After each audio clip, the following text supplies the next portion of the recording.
अस्सलाम वालेकुम। मैं मैजन हाजिर एक नई वीडियो के साथ। आज की वीडियो में यौम आज़ादी पर 15 जुमले आपको पढ़कर सुनाए जाएंगे। उम्मीद करती हूँ वीडियो आपको पसंद आएगी। वीडियो पसंद आए तो वीडियो को लाइक और चैनल को सब्सक्राइब ज़रूर करें। तो आइए शुरू करते हैं।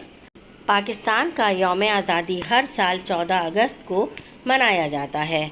ये वतन हमें तवील जद्दोजहद और क़ुरबानियों के बाद हासिल हुआ है।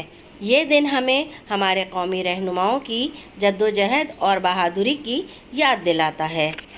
तमाम पाकिस्तानी इस दिन को हुब्बुल वतनी के जज्बे से सरशार होकर बड़े धूमधाम से मनाते हैं।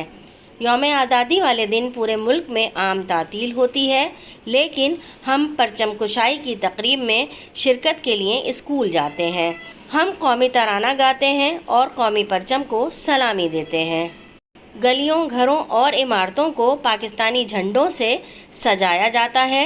हर सिमत सब्ज़ हिलाली परचमों की बहार दिखाई देती है।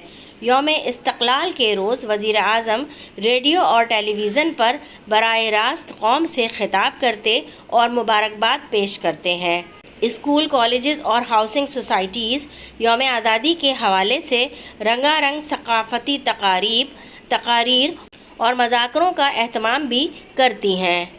14 अगस्त को दिन का आगाज़ वफाकी दारुल हुकूमत में 31 और सूबाई दारुल हुकूमतों में 21 तोपों की सलामी से होता है।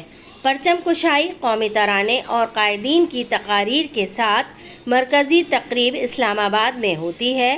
लोग हुब्बुल वतनी के गीत गाकर, परचम लहराकर वतन से अपनी मोहब्बत का इजहार करते हैं। बाबाए कौम कायदे आज़म मोहम्मद अली जिन्नाह के मज़ार पर भी गार्ड्स की तब्दीली होती है। अखबारात में ख़ास नंबर शाया होते हैं।